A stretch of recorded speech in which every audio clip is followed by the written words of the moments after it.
the sun.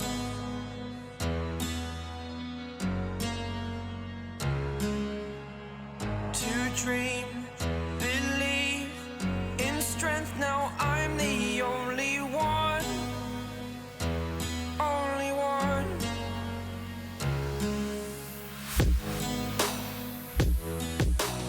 Well, excellent. Thank you so much, Carolyn, for joining me this evening. Of course, I'm Jared Quan, the historian for the League of Utah Writers at this time. I'm honored to do so.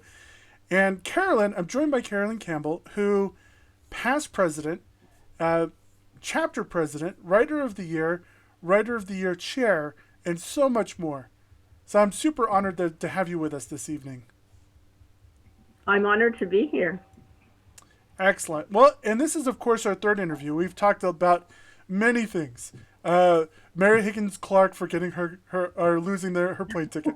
We talked about sometimes guests can be a little bit of a handful, and we talked about talked about the amazing opportunities you've had to present Writer of the Year to so many amazing people, which is really cool. It's been wonderful. So I kind of want to talk a little bit about. Well, first, I mean, of course, we want to talk about people that maybe you've met or other experiences, if you've remembered any since the last time. Is there anything that's come to mind? I had a lot of fun this week thinking about the people that I've met. And I would say that meeting people is one of the wonderful benefits of being a writer. When I first started, I remember someone told me people will often roll out the red carpet for a writer and welcome them in a special way. And I've thought of a few people that I've met. Should I go ahead and talk about them a little bit? Absolutely. I've met two men who were once considered the richest man in Utah. One of them is John Huntsman Sr., and I've interviewed him both at his office and at his house. And when I was at his house, there was a bodyguard there.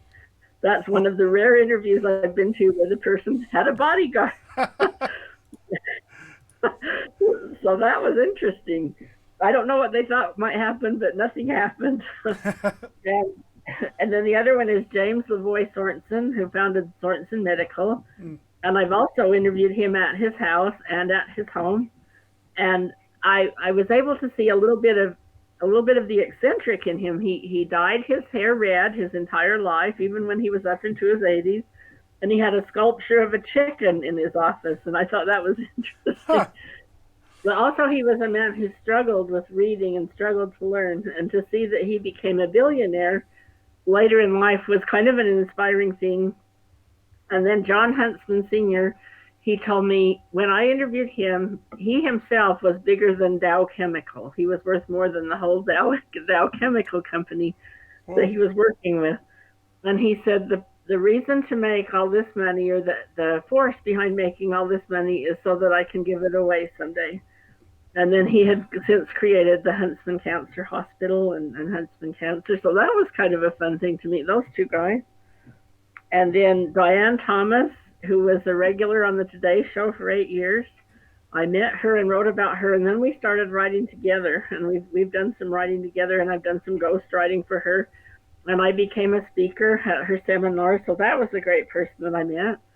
And then someone that I met that I'm not quite sure it was him was Ringo Starr of the Beatles. Oh. and Utah Holiday Magazine, he came in there one day, and he said it was him, and it really looked like him. Maybe he was a Ringo impersonator, but he looked like Ringo to me. But then another man I met was William Taliaferro, and he was hired as a hitman. This man hired him as a hitman, and he was never going to go through with it, but he followed the plan with the man who hired him, and then he eventually went to the police. So I was a little scared to interview him. I thought, they think this guy's tough enough to be a hitman. And I said, can my friend come with me? And he said, no, come alone. Remember that? So I did go alone, and he was kind of a classy guy, and he had classical music playing, and it was interesting to see what someone who was reported to be a hitman was really like. And then Ron Mcewen, a famous poet, I interviewed him in the beginning. I don't know if you've even heard of him before. And then Richard Paul Evans said I could interview him for People magazine if I would do it while he was going to get his driver's license. And so he we took a recorder and went in the car, and I stood in the line with him, and that was how I got my interview with him. And David Archuleta, the singer, I wrote about him coming here and for People magazine, and it was interesting to learn about him. Then Mary Higgins Clark, when she came, Anne Rule, a famous writer who came here, she might be on that list. She was a woman who became famous because she worked on a helpline with Ted Bundy. And one night they were standing out there. She was waiting for her ride, and he came out and grabbed her, and he said, "Don't worry, it's only me." And I thought that was really interesting. And then I dropped my paper. I had more fun thinking of this, of people that I've interviewed. Then a lot of the people that I interviewed are kind of behind the scenes kind of people. And what I'd want to say about this, I have to confess my own deep, dark roots. I was adopted when I was a baby, and I was the only adopted child in my neighborhood. And so I felt very different. And I had kind of a secret that I kept inside. But it gave me kind of a lens to interview other people who also felt different. And so I've interviewed all sorts of people who are willing to be vulnerable to me and give me their stories. My kids call me Weirdo Magnet. I shouldn't admit that. Our kids say, our mom is a weirdo magnet. And for example, I interviewed a group of people who felt they had been kidnapped by aliens from outer space. I also interviewed a therapist who only works with people who feel like they have been kidnapped by aliens. Really interesting. An accused murderer. I'm embarrassed to admit this, the president of the Utah Nudist Association. I wrote about that. People who were love addicts, felt they were addicted to the chase of falling in love, and they kept wanting to fall in love with different people. So a lot of underground kind of people. I guess I really am Weirdo Magnet. But, so I really would say that all the places my writing has taken me have made it worth it. It's an education that you could get no other way. And so I would encourage anyone to follow their dreams and their interests in writing. I love that you talked about interviewing these people who are more behind the scenes underground. It's when I drove for Lyft, I would pick up all sorts of people. Like I would have individuals who were so wealthy that they were inside of a gated community inside of a gated community, which I didn't know was a thing. I didn't know you had to separate the millionaires from the billionaires. Wow. Or, right? Or taking somebody who was a refugee to, from their work to their home and what that was like. I got to talk with these amazing people, and it was really funny. It was like interviewing them because they would be open with me as their driver, and I would learn so much about them that it made me a richer person for hearing and learning their experiences. So I love that you interviewed these individuals. I actually encourage everybody to not necessarily drive Lyft, but to go out of their way to talk to and interview people that are a little bit off the beaten path, because you never know. Could be Ted Bundy. Very fascinating. What a great learning experience. Do you think learning their insights and all of that is really interesting? It is. It's fascinating. Yeah. And to hear what they think and what they got out of their experience, which is really neat. It's kind of therapeutic in its own way. I mean, writing is therapeutic for us, but learning and then writing their experience is kind of a different type of therapy, which is really fun. Oh, I would say so too. I would say so, and their willingness, I'll always be grateful for that. And some of them were identified only as anonymous in the stories I wrote, but it was a wonderful thing. Awesome. Okay, so now I want to talk to you a little bit more about the league itself now. I mean, you've had a couple of years in the league. I know you've seen many different fluctuations in the league, good and bad, up and down, different versions of the league as it's grown and changed. So what do you think of the league now versus what it was when you first joined? I'm so thrilled that the same spirit of the league that was there when I first joined is still there. The spirit of a love for writing, a willingness to step into this adventure and see what it's like. the camaraderie among the group of writers. I love all of those things, and those are still there. I'm really excited to say that the enthusiasm, the commitment, and the excitement, all those things are still there, and I absolutely love that. Oh, It's a great thing. I love that. That's fantastic. Now, what do you think about its future? Do you think it's moving in a great direction, a good direction, an okay direction? How do you think it's moving? I think it's moving in a great direction. It has great people, and we're exploring different things like Zoom meetings like this. We're doing new things and writing still. Sometimes when you write, you're a little bit solitary, and it provides that network for you to meet other writers and to learn from other writers. And maybe you want to publish something and you're not quite sure, and then someone says, "Oh, well, I've sold that over here. This would work well over here."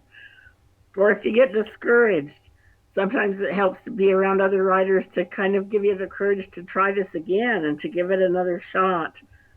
It's just there aren't too many organizations for writers. I don't think, not too many organizations, and this is what a rare gem. And I hope it stays like this forever. I just love it. Oh, I love that.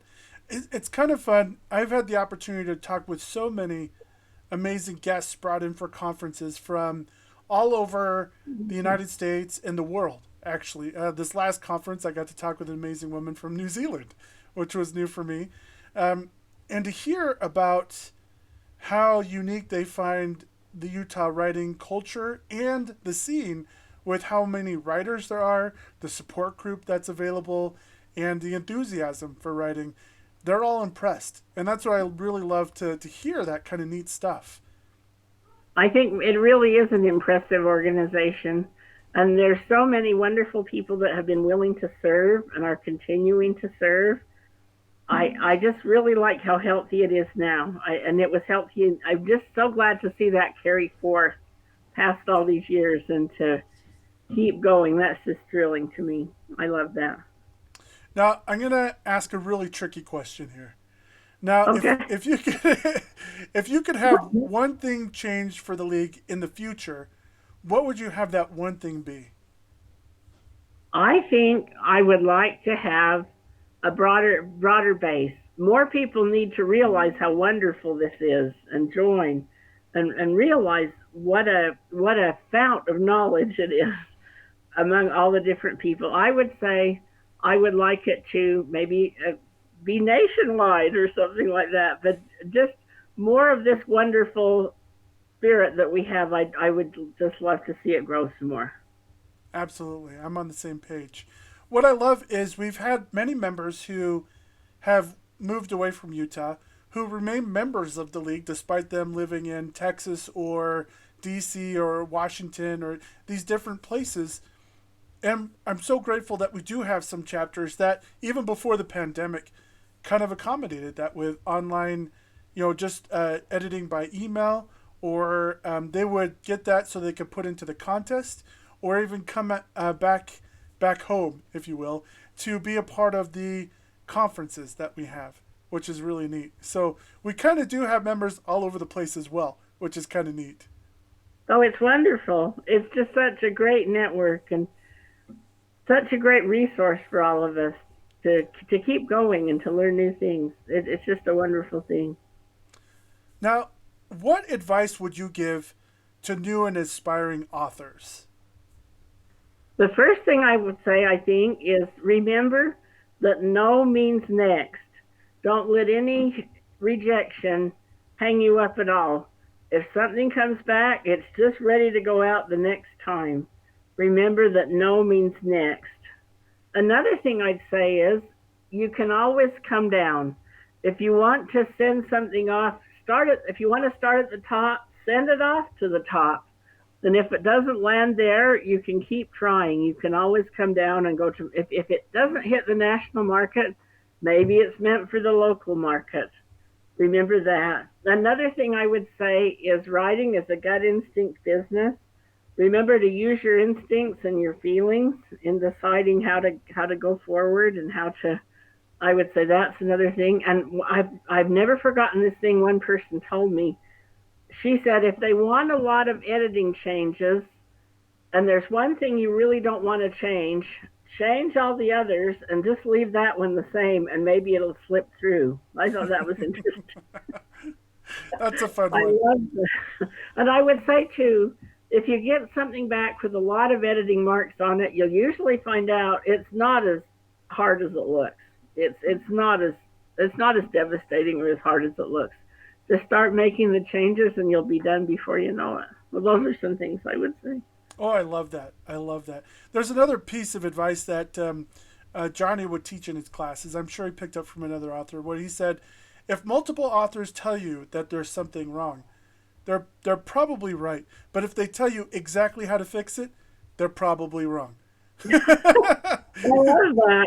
Oh, that's true. I love that. Isn't that fun? That's true, I would think. Yes.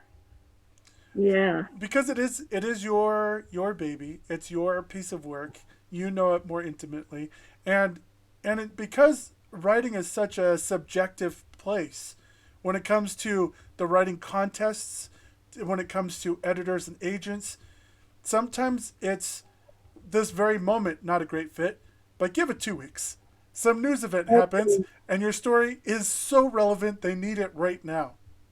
Oh, that isn't that a great story? Isn't that does remind me of an experience I had. I used to write for Women's World. That's a national magazine in New Jersey, and it was $500 for one person's story, one interview.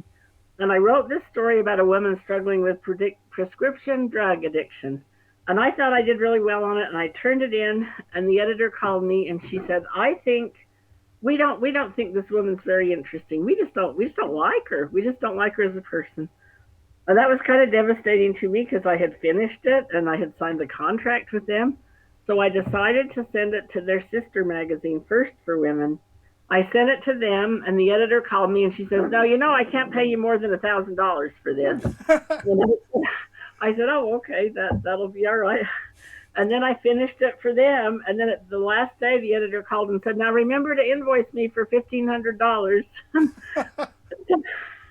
So that was kind of fun. So that was one that was really a great turnaround for me.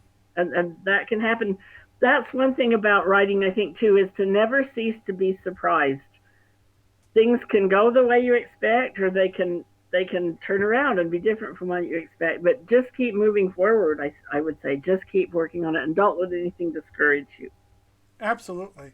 As a matter of fact, I actually just recently had a piece that I thought was a lock to get accepted into a project. I thought, this is good. Like, I really did great. It went through many editors and beta readers.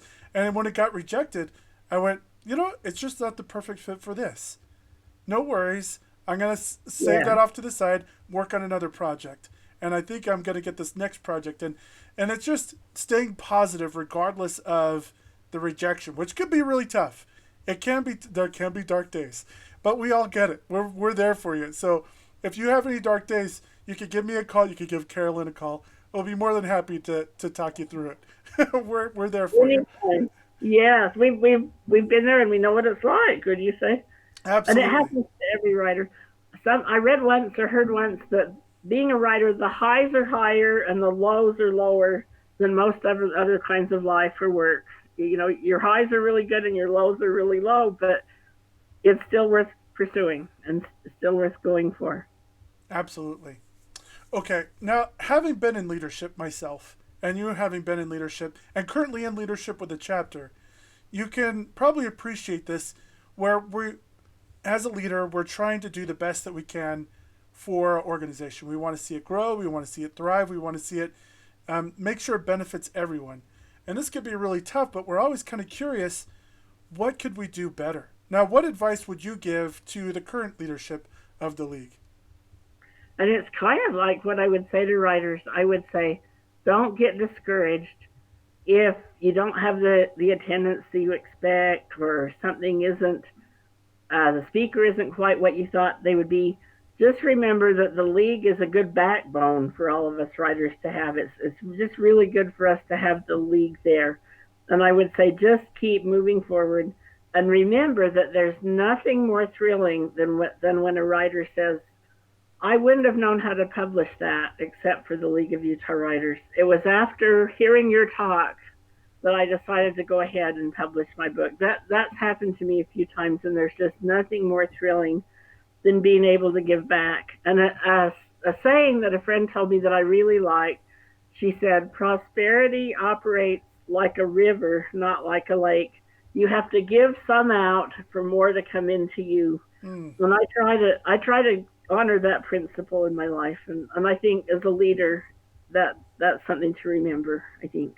I love that. Matter of fact, there was an experience I had a few years ago when we first had moved to the conference to the Marriott at the University of Utah. At the close of the conference, the awards had been given out, and as I was leaving the banquet, Lance Larson, former Utah Poet Laureate, came over to me. He goes, "You need to meet the most extraordinary poet here this evening." And I'm like, "Who is it? Like, who is the former poet laureate Yeah. is telling me this, right?" Like, and it was this Yeah. fantastic young person that had attended conference through a scholarship.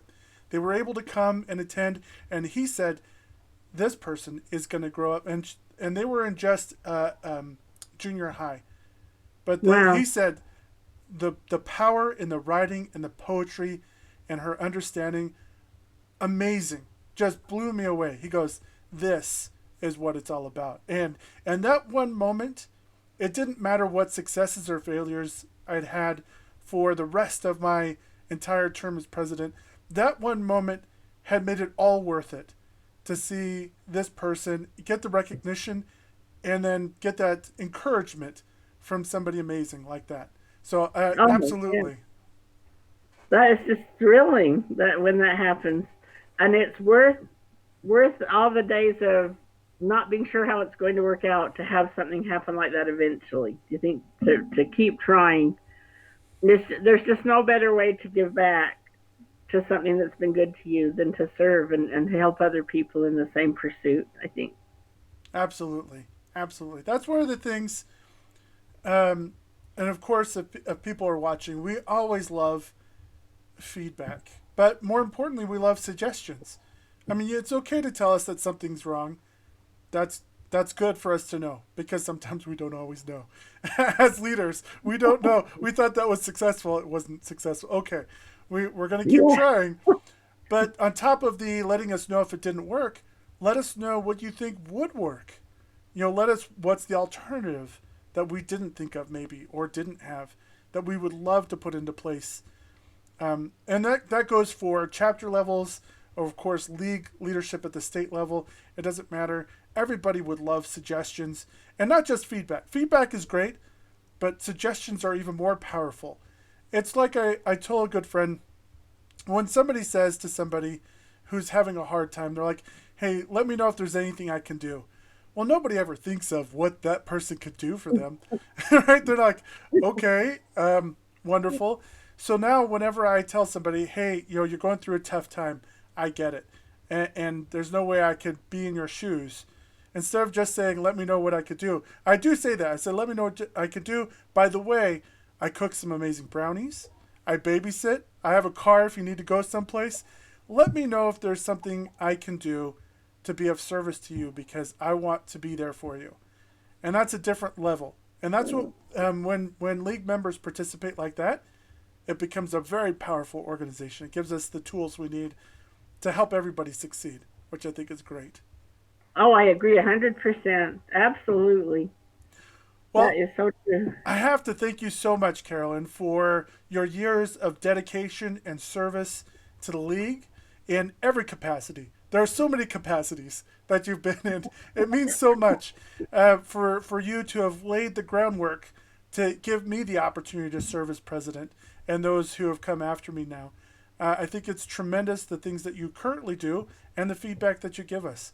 Now, I'm excited because before we started recording and broadcasting, I was talking about how I was able to acquire, actually, Brian Young, president elect, was able to acquire the history of the league for a certain set of time by Dorafleck.